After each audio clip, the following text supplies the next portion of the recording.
Great. Hi everyone, I'm Maya and I'm in grade 11. Before I share some of my art, I just want to thank three people, Mr. Very and Mr. Novak for everything they do for this program, and my dad for his unconditional support. So the work that I create is very process-based, and I make pieces that are ephemeral, that are temporary, and that exist within time and change over space in a way, change over time in a way that's reflective of all life on this planet. My process deeply involves construction and deconstruction, growth and decay, and it's both energizing and draining at the same time. And a crucial component of my process is the intentionality behind the materials that I use. I often use raw materials to comment on the way that we exist within the environment. I use water and fire to look at rebirth, such as in these pieces. I use chemicals to look at mental health. And I also use natural materials that are found all around us to kind of explore humanity's interconnection with our environment and the impacts that we are causing to that. Another thing that I strive to create within my work is sort of a historical dialogue and connection to works using raw materials. So in this piece, using salt as a reference to Gandhi's Salt March in 1930. So there's this tension within my work, specifically through the materials. You can see I use organic materials against a very industrial type material. And I think a lot about how materials interact with each other in that sense. The processes that I use as well of growth and decay have a tension, as well as different aspects of physics, such as structure and entropy.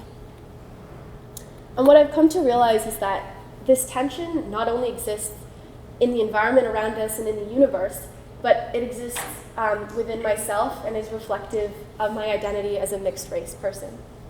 So being both white and Indian, there is this inherent tension within my heritage, within how I occupy spaces in a room, how I don't feel like I belong in any cultural sphere, as well as internalized racism that makes me turn against myself. So with this added understanding and layer to my work, my artworks shifted from more of a natural place to social commentaries, and I created this series called Sinkist.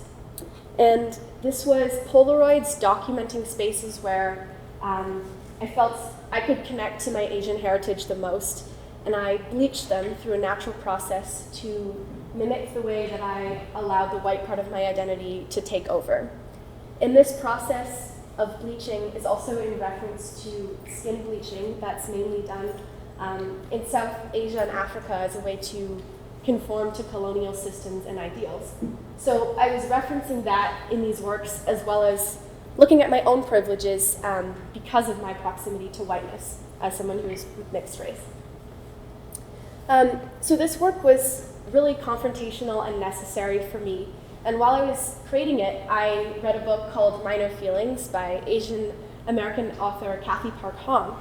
And in one of the essays that's in the book, she says that Asians are next in line to disappear.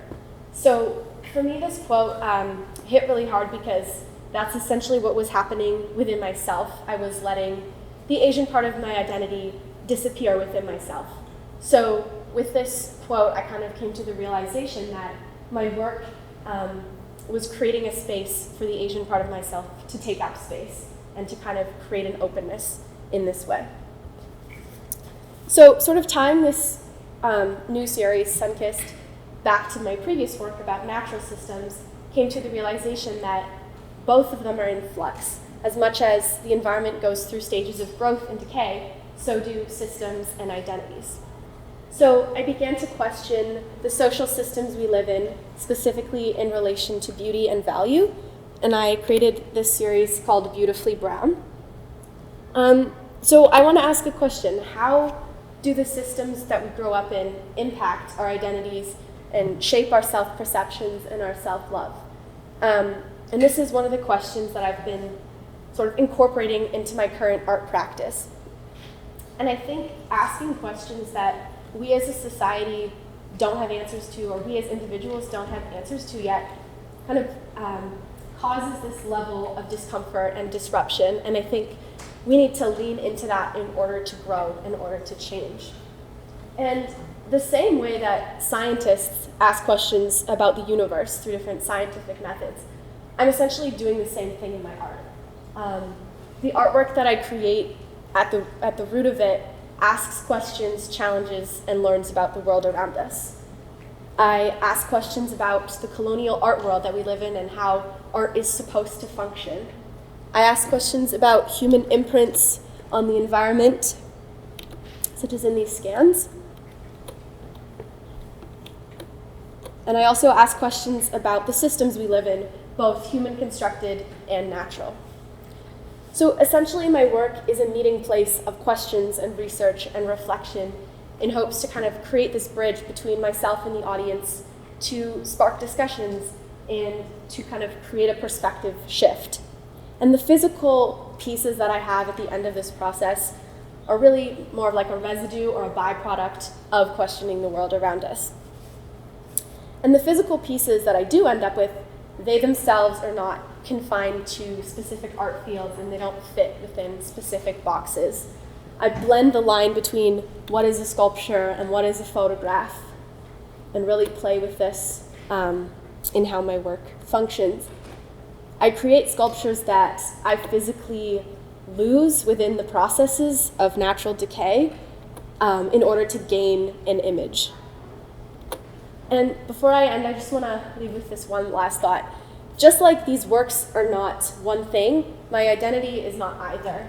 And I think that there is beauty in multiple aspects of something existing at the same time. Thank you.